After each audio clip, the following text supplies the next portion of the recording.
हम सभी ये तो जानते हैं कि रामायण की रचना महर्षि वाल्मीकि ने की थी, लेकिन शायद ये बात बहुत कम लोग जानते होंगे कि एक रामायण भगवान हनुमान ने भी लिखी थी, जिसे हनुमद रामायण के नाम से जानी जाती है।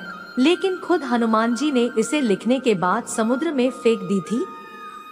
आखिर उन्होंने ऐसा क्यों किया था, ये जानने से पहले दोस्तों, आपने अभी तक हमारे चैनल को सब्सक्राइब नहीं किया है तो अभी सब्सक्राइब करें और बेल आइकन को प्रेस जरूर करें ताकि आने वाली नोटिफिकेशन आप तक पहुंच सके।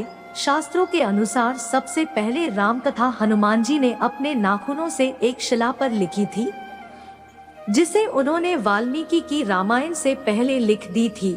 लंका विजय के बाद श्री राम अयोध्या लौटकर राजपाट संभालने लगे। कुछ दिनों तक हनुमान जी यहाँ रहकर श्री राम की सेवा के बाद हिमालय जाकर वहाँ शिवजी की तपस्या में लीन हो जाते हैं। इस दौरान वे रोजाना अपने नाखूनों से एक शिला पर रामायण कथा लिखते थे। कई वर्षों के बाद तपस्या और रामायण कथा दोनों पूरी हो गई, जो कालांतर में हनुमद रामायण कही गई। इसके बाद महर्षि वाल्मीकि ने वाल्मीकि रामायण लिखी और उसे मन में लेकर भगवान शिव को समर्पित करने के लिए कैलाश पर्वत पहुंच गए।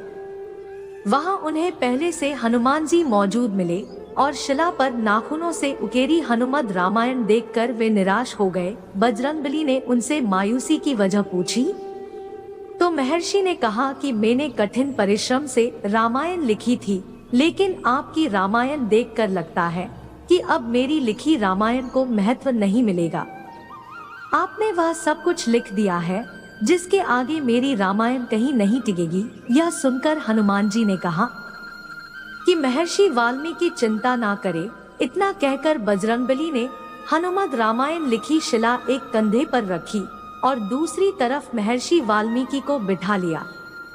हजारों मील दूर समुद्र में ले गए और उन्होंने अपनी लिखी हनुमद रामायण राम को समर्पित करते हुए फेंक दी।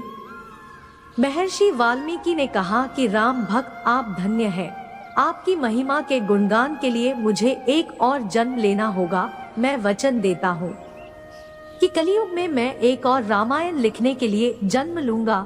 वह रामायण आम लोगों की भाषा में होगी। कहा जाना है कि कलयुग में रामचरितमानस लिखने वाले गोस्वामी तुलसीदास जी महर्षि वाल्मीकि का ही दूसरा जन्म थे। रामचरितमानस लिखने से पहले उन्होंने हनुमान चालीसा लिखी। फिर हनुमान जी का गुणगान करते हुए उनकी प्रेरणा से अपनी रामचरितमानस पूरी की। कालिदास के काल में एक पट्टालिका समुद्र किनारे मिली और उसे सार्वजनिक जगह पर रख दिया गया, जहां विद्यार्थी उस पर लिखी लिपि समझ और पढ़ सके। कहा जाता है कि कालिदास जी ने उसे समझ लिया था कि यह पट्टालिका हनुमान जी की लिखी हनुमद रामायण का ही अंश है, जो समुद्र के पानी के साथ बहते हुए उन तक पहुंची है। दोस्तों, आपकी राय हमें नीचे कमेंट में अवश्य बताएं और हमारे चैनल को सब्सक्राइब जरूर करें। धन्यवाद।